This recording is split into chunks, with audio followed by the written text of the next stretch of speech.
we're joined now by Adam Shapiro. His wife, Huwaida Arraf, is on board that ship. He, too, is a human rights activist. Many thanks for joining the programme. So your wife is the chairperson of the Free Gaza movement, who helped organise this flotilla. When was the last time you spoke to her, and what was she saying to you? Well, thank you for having me and for covering this. I spoke to Huwaida earlier today, a few hours ago now, right before the first contact that they had with the Israeli Navy ships a few miles away from them. And she had to get off the line very quickly in order to start making the preparations. And from that point on, was watching on the live feed and seeing her and the others on the ship prepare for the board, the attack.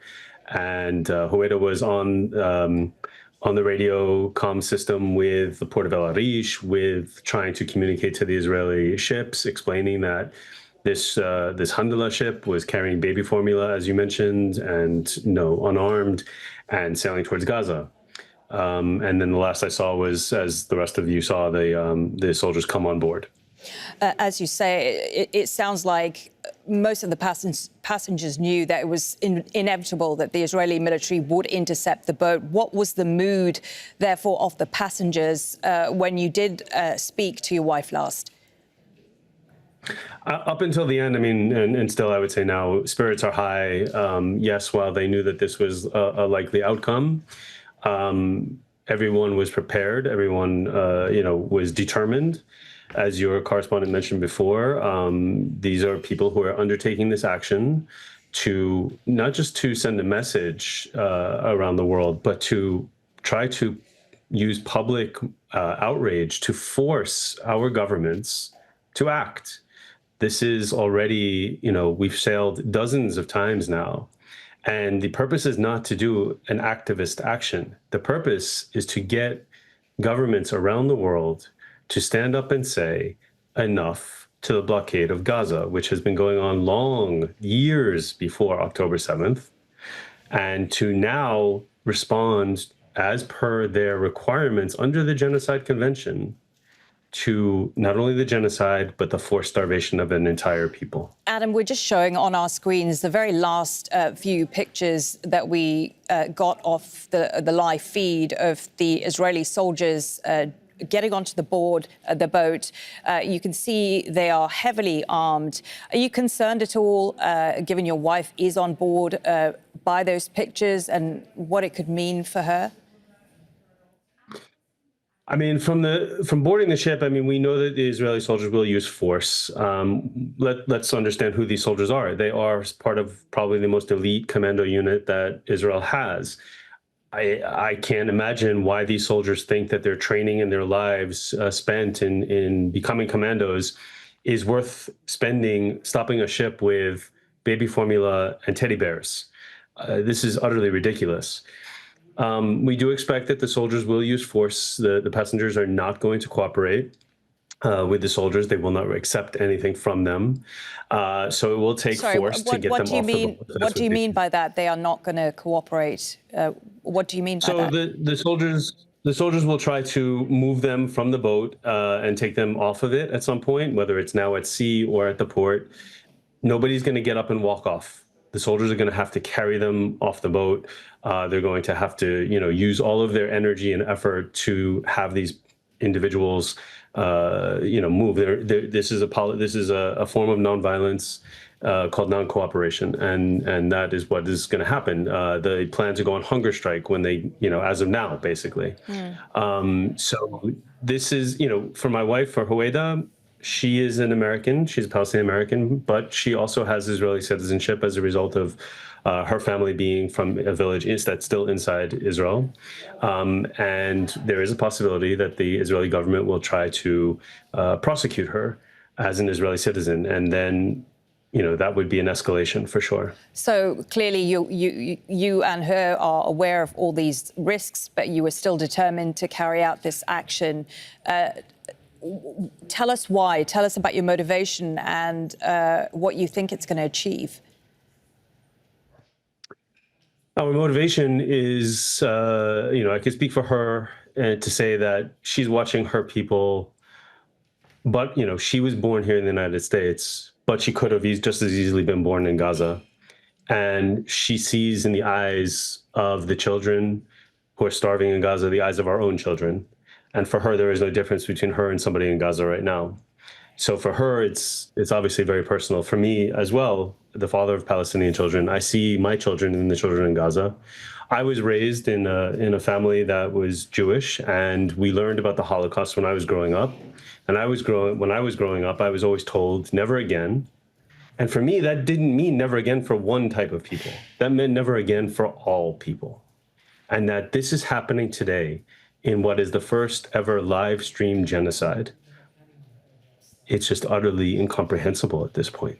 Adam, you mentioned you had children. What did they make of their mother and their father being involved in this sort of mission? And how aware are they of what's happening to the children in Gaza? My daughter and my son are very much aware, and I'm going to bring my daughter in right now. Why don't you tell them, what do you think of Mama, what she's doing? I think it's good, but I don't like her leaving. She's scared, she's worried.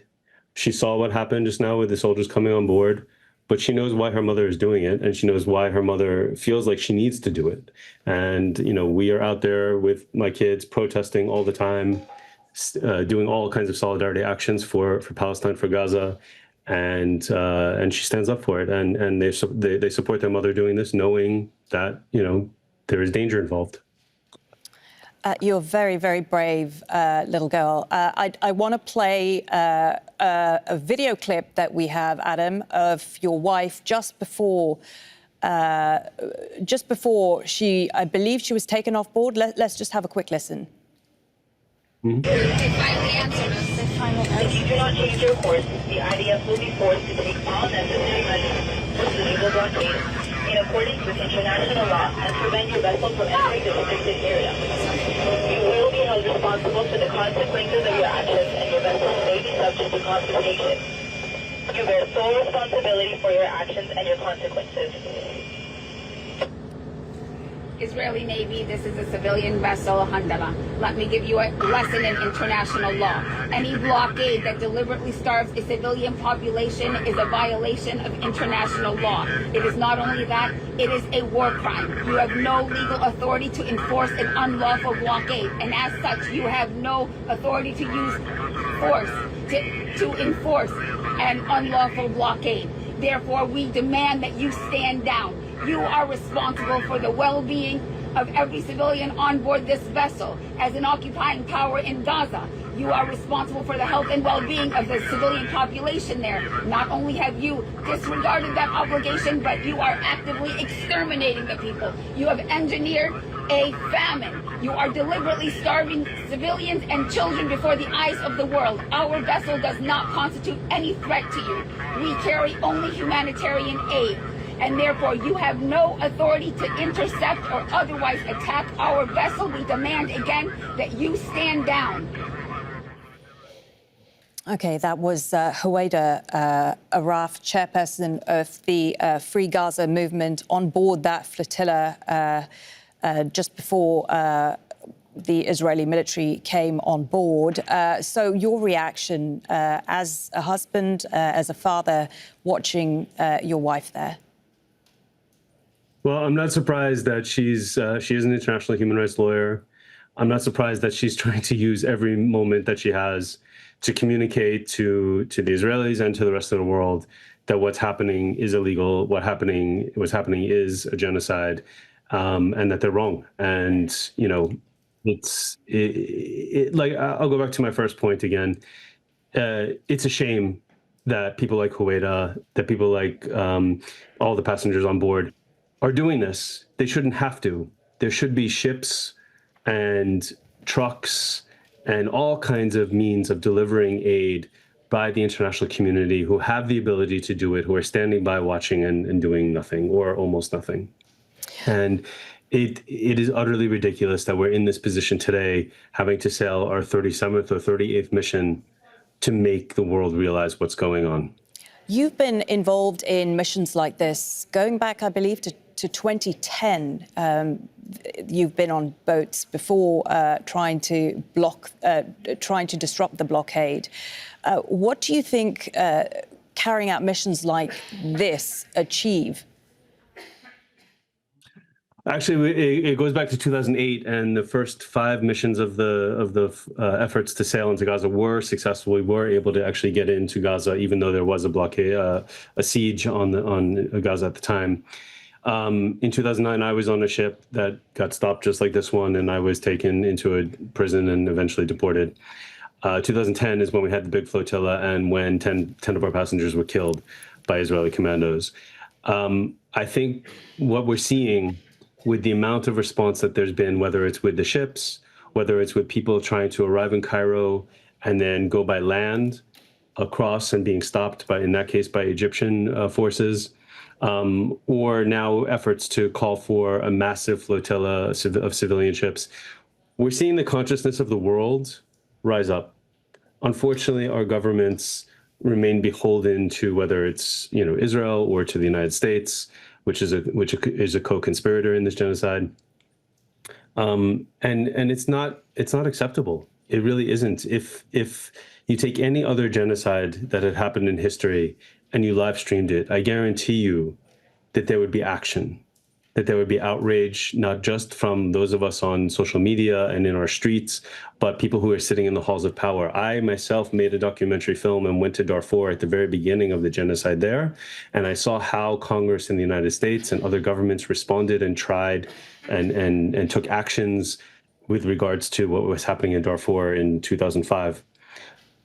That we don't see any of that now. We see ships that are unloading cargo in El Arish, and the cargo sits there and goes bad. We need ships to break the Israeli blockade. There is no justification anymore. There never has been for Israel to maintain not only its blockade, but its occupation on the Palestinian people. It is time for Palestinian freedom. Adam, the images coming out of Gaza right now are so horrific. The children that are dying from starvation, the teenagers that look like just bones, yet it seems like the leaders from countries like yours in the United States still don't seem to be swayed. Why do you think that is? What do you think is going to take for things to change? I think truly what this is a result of now decades of the dehumanization of the Palestinian people. It can't be explained just about what happened on October 7th or since. This is the end result of decades of efforts led by those in Israel who sought to demonize Palestinians from the get-go, and who have waged a campaign to make sure that the rest of the world doesn't see Palestinians as humans, as equal, as people. That's why we can see what we're seeing with the starvation today. That's why we can see Israeli soldiers basically take target practice on Palestinians as they line up for food in Gaza. And it's not just me saying it. This is what all of the reports that are coming out, whether it's from human rights organizations or governments, or even people who are now whistleblowers from this so-called Gaza Humanitarian Foundation. It is consistent, and yet we have a government, the Israeli government, aided by the United States, that continues to gaslight the world. Okay, Adam, thank you so much for taking the time to speak to us at this time. Adam Shapiro, his wife, Huwaida Arraf, is on board the ship, the so-called Handala freedom vessel, which was hoping to break Israel's siege on the Gaza Strip. Many thanks. Make sure to subscribe to our channel, get the latest news from Al Jazeera.